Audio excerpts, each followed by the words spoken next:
Ce jour est dédié par un généreux donateur pour la réfouachement de notre secrétaire, Noam Nathan Ben Avraham Avinu, que Dieu l'envoie réfouachement. Lui et sa femme aussi, qui est aussi la pauvre, elle va mieux déjà, mais elle aussi, elle est tombée malade. Dans le cadre de notre rubrique Les Joël Parashat Mishpatim. Mishpatim est une des parachutes de la Torah qui contient le plus de mitzvot. On est juste après le don de la Torah au Mont Sinaï et Hachem transmet beaucoup de mitzvot au Bnei Israël. Ce sont essentiellement des mitzvot Belam Chavero, entre l'homme et son prochain. Et il y avait un très grand rabbin, le grand de la génération, environ 150 ans, même un peu plus, 150 ans. C'est après le Rabbi Israël Salanter, Rabbi Israël de Salant. Et c'était un homme qui a beaucoup influencé le peuple d'Israël dans l'étude du Moussar, dans le fait d'étudier une grande bagarre après, à son époque. On voulait insérer 20 minutes de Moussar dans le programme des yeshivot. Beaucoup se sont opposés. Non, il faut étudier la Gemara sans cesse. À la fin, il a gagné, lui et ses élèves. Et c'est aujourd'hui rentré dans toutes les yeshivot qu'on ne peut pas vivre sans Moussar. Le Moussar, c'est donc une étude qui fait qu'on va travailler sur ces mauvais traits de caractère. Il a mis extrêmement l'accent sur Belam Chavero, entre les lois, entre l'homme et son prochain. Il a décidé le 25 Shvat, c'est cette semaine, et c'est la semaine de Parashat Mishpatim. À l'époque, les grandes générations ont dit, voilà, ça lui va très bien. C'était vraiment sa paracha à lui, de Rabbi Israël Salanter, où il y a tellement de mitzvot qui concernent l'homme et son prochain.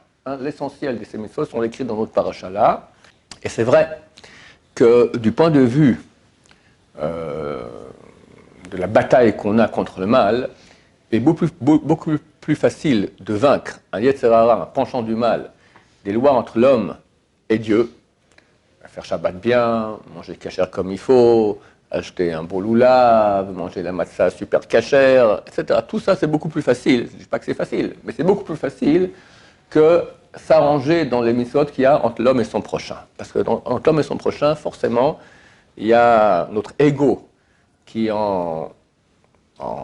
confronté à l'ego de l'autre. Je ne vais pas dire en bagarre, souvent on s'en bagarre, ou en concurrence, ou en jalousie, d'accord. Et c'est beaucoup plus dur de se battre contre notre ego à ce niveau que par rapport dans la relation avec Hachem. Par rapport à Hachem, je n'ai pas d'ego. J'ai un ego de paresse, j'ai un ego de... D'accord, mais bon, on peut le vaincre plus facilement que lorsque c'est les relations qui ont entre l'homme et son prochain. Et c'est l'occasion de parler à quel point ces choses-là sont importantes. Il y avait le Rosh Yeshiva de Mir, s'appelait le Rav Chaim Shmulevitch, Zatzal. Il a écrit, il parlait beaucoup de cela. Il a donné l'exemple suivant. On voit qu'il y avait un homme sadique qui s'appelle Elkana. Comme ça débute le livre de Shmuel. C'est le père de Shmuel. Shmuel n'était pas encore né. Il avait deux femmes. Une qui s'appelait Hana, elle était stérile, et une qui s'appelait Pnina, qui avait beaucoup d'enfants. 7 enfants elle avait. Et les deux étaient des grandes sadikotes, des femmes très bien. Et Pnina savait que Hana avait un grand pouvoir de prière. Alors, elle l'embêtait. Les Shem Shamaim, pas parce qu'elle était méchante, par bonté. Elle voulait qu'elle ait des enfants. Elle a déjà 7 enfants, Pnina. Hana n'a rien du tout.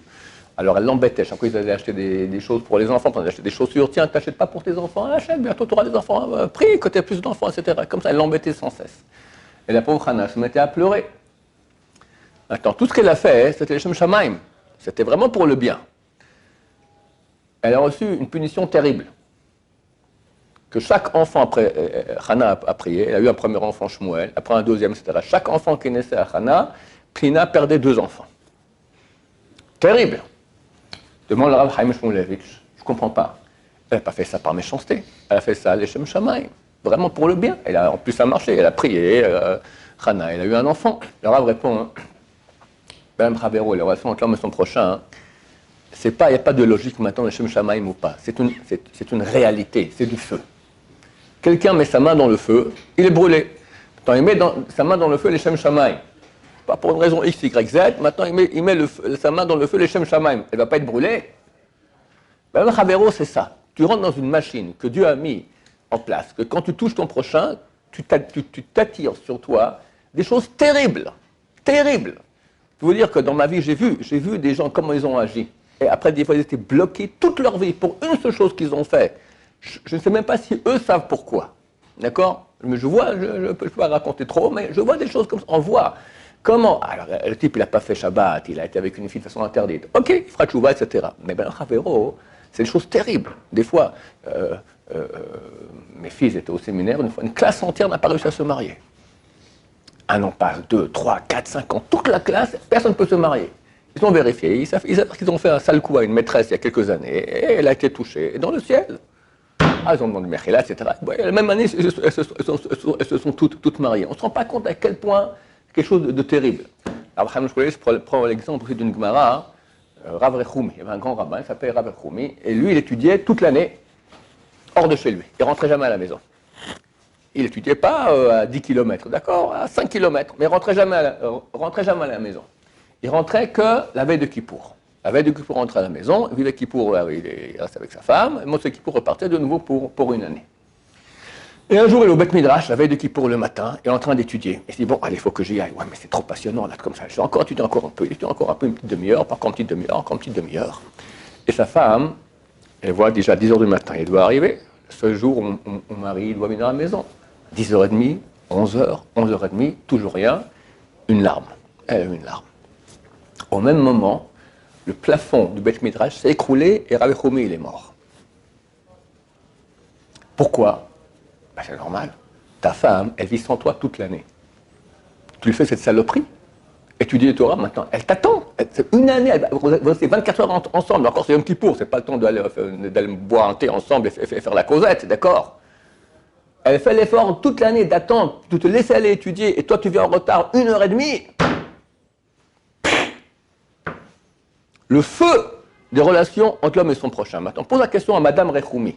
Alors Rechoumi, qu'est-ce que vous préférez? Qu'il vienne en retard à midi, à 1h30, à 2h, ou devenir almana, veuve? Demande-lui, qu'est-ce qu'il préfère? Ben, je préfère 3 ans ne pas le voir de suite, mais que j'ai un mari qui reste, d'accord? Que mes enfants aient un père. Dans le ciel, ils ont fait une chose qui est contre l'intérêt de Madame Rechoumi, parce que c'est insupportable. On ne peut pas supporter comme ça que tu aies touché ton prochain à ce point-là. Une larme! Le Rav Shimon Auerbach, c'est le grand de la génération. Énorme, en Torah, énorme. Il était d'une gentillesse avec les gens, sourire, toujours sans cesse, une délicatesse. Un jour, il rentre chez lui, accompagné par son élève, et il vérifie s'il est bien propre comme ça avant de rentrer chez lui. L'élève lui dit, tout va bien, qu'est-ce qui se passe? Il dit, je m'apprête à rencontrer la Shrina, la présence divine. Quoi? Oui, ma femme. C'est marqué dans le livre de Kabbalah que la femme correspond à la présence divine dans la maison. On ne rentre pas comme ça, d'accord? Quel kavod!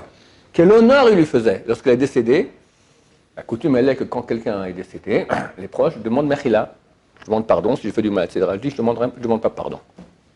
J'ai jamais fait une chose dans ma vie à ma femme que j'ai besoin de demander pardon. Qui peut dire ça pour une semaine de vie avec sa femme? Lui, une vie entière. C'est ça les grands d'Israël. C'est pas connaître toute la Torah et super sadique. Ça, c'est facile. Dans la relation avec son prochain, Razonich, il a dit, toute ma vie, l'effort le plus grand que je fais, c'est pour arriver à ne jamais toucher mon prochain, arriver à toujours être délicat, faire attention, jamais blesser quelqu'un. C'est grave. Rouler quelqu'un, c'est bien onat, mamon. Rouler quelqu'un. Les sages d'Israël disent onat dvarim. Blesser quelqu'un, c'est beaucoup plus grave que de rouler quelqu'un. Dans les deux, je touche mon prochain. Mais là, tu touches dans son argent. Là, tu le touches dans son cœur. Tu lui fais mal. On ne se rend pas compte, des fois, les factures qu'il y a sur ça, c'est terrible. La Gemara raconte, Mor Ukva, un grand sadique. Il allait tous les jours donner de l'argent, il mettait en cachette à l'entrée des maisons des pauvres, comme ça. Lui et sa femme, tac, ils allaient poser un peu d'argent, comme ça. Et un jour, dans une des maisons, un des pauvres habitait là-bas, il a voulu savoir c'est qui ce donateur anonyme, j'aimerais bien savoir qui c'est, d'accord? Il s'est caché derrière la porte, et dès qu'il a vu qu'on mettait, il ouvre la porte.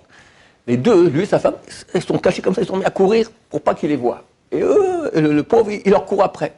Ils sont rentrés dans un four qui avait été allumé, on avait enlevé tous les charbons, mais il est encore super chaud. Et Morgva, il est comme ça, puis il commence à avoir très très chaud aux pieds. Alors sa femme me dit, vas-y, mets tes pieds sur les miens. Et quoi, t'es pas brûlé? Non, moi ça va. Pourquoi des sages d'Israël? Parce que Morgva, quand il donnait à des pauvres, il donnait de l'argent. Et sa femme, elle donnait à manger directement. Qu'est-ce qui fait plus plaisir à un pauvre? Un pauvre, il a faim, tu lui donnes de l'argent, c'est gentil, mais il doit aller à la macolette, il doit aller à l'épicerie, aller acheter, cuisiner, machin, tout ça, en attendant, il crève de faim. Quand il va manger directement, il a un profit plus direct. Donc elle n'était pas chauffée par le... Elle n'était pas brûlée par le sol du four, c'est les grands fours qu'il y avait à l'époque, comme dans les boulangeries d'antan, d'accord? Et elle a dit à son mari de mettre ses pieds sur les siens. Maintenant, pourquoi ils ont fui? Le pauvre, il veut voir qui c'est. Eh ben, c'est pas ton affaire. Pourquoi tu fuis? Toi, tu fais en cachette. Il veut voir qui c'est son affaire à lui. Il ne voulait pas lui faire honte. Que peut-être un jour, il se rencontre dans la rue, et puis le regard, quand quelqu'un me donne l'argent tous les jours, quand il passe dans la rue, il change de trottoir, d'accord? Pour ne pas faire honte aux pauvres, bien que lui, il veut ça, eux ne voulaient pas faire du malheur. À leur prochain, ils étaient prêts à rentrer dans un four allumé. Il y avait un grand sadique à Bnei Brak.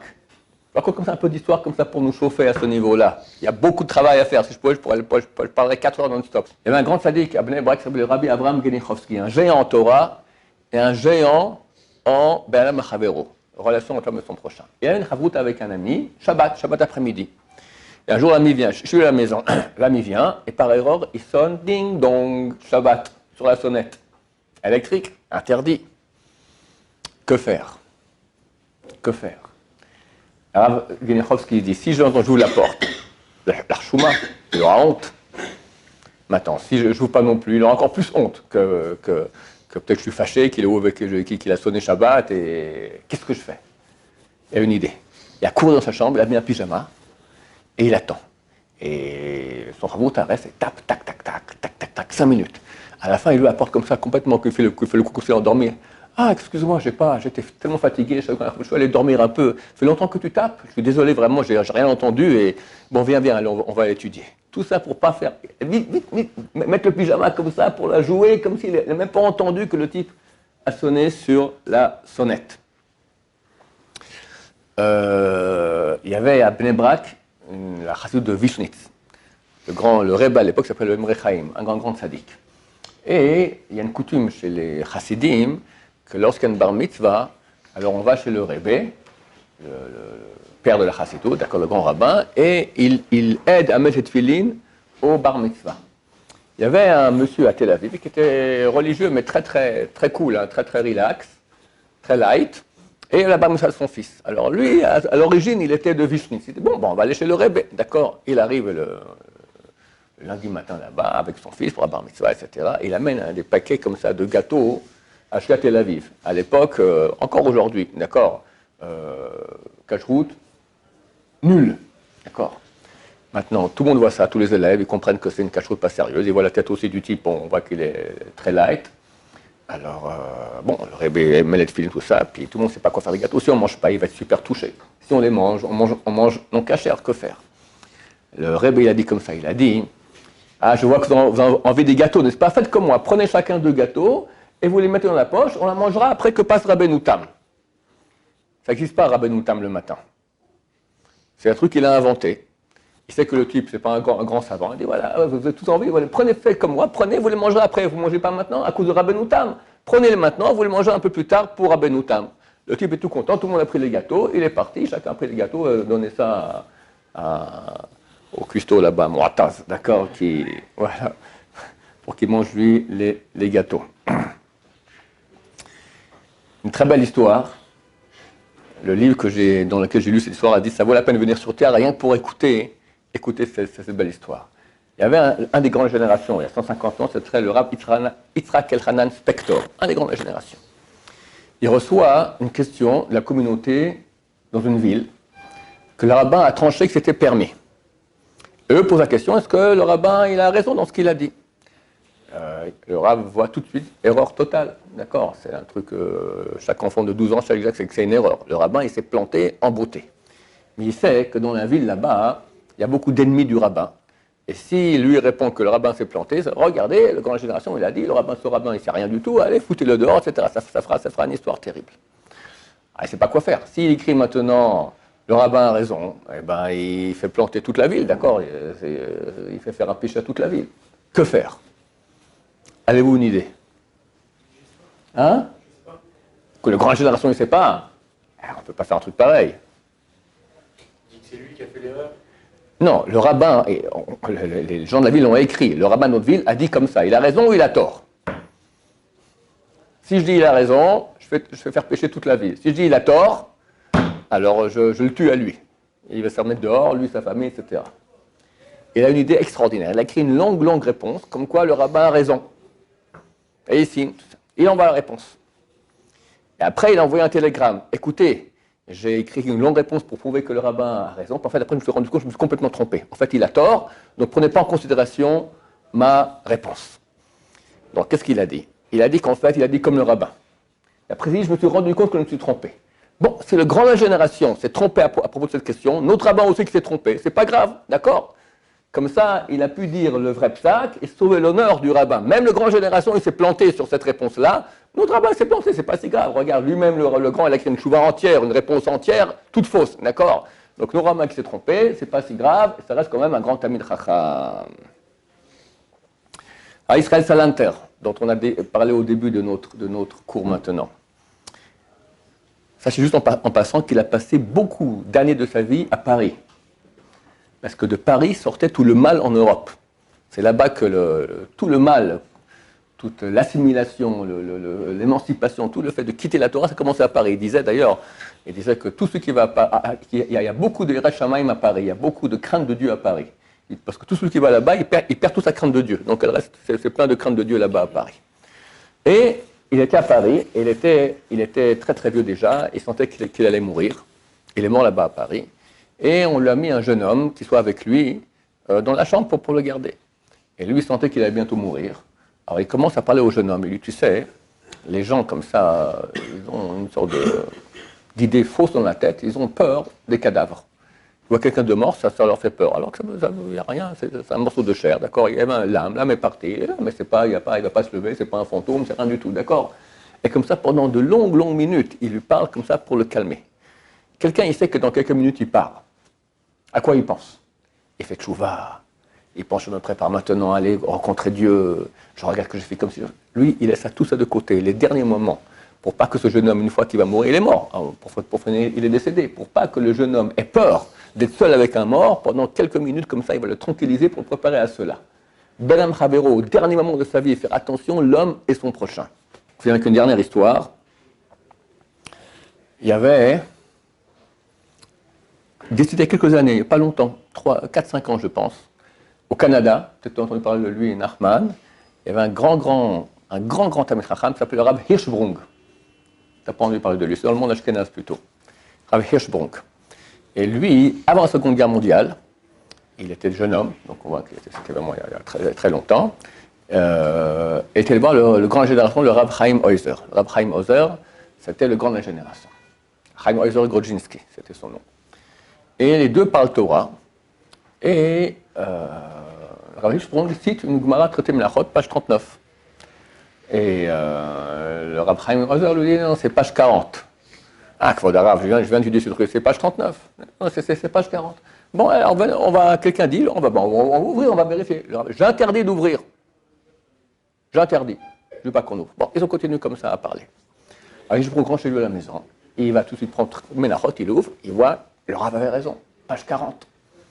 Il a compris.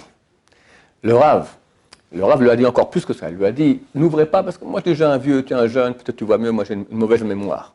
Il a compris que le Rav n'a pas voulu faire honte en public. Le Rav Hirschsprung aurait ouvert, aurait montré qu'il a eu tort, et c'est le Rav qui a eu raison, en public. Alors il a dit, j'interdis, personne n'ouvre la Gemara. D'accord? Après, il rentre à la maison, il verra lui-même qu'il a fait l'erreur. Alors Hirschsprung s'est rendu compte à quel point le Rav Ozer Grodzinski a fait attention à son kavod en public pour ne pas montrer. Il a dit, écoute, je suis déjà vieux, peut-être je me suis trompé.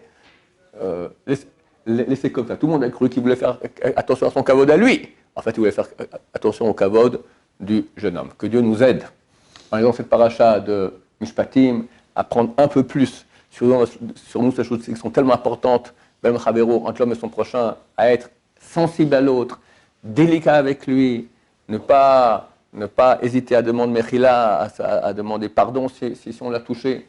C'est un art, c'est une profession, c'est un travail d'une vie entière. Baruch Adonai, l'olam, amen, amen.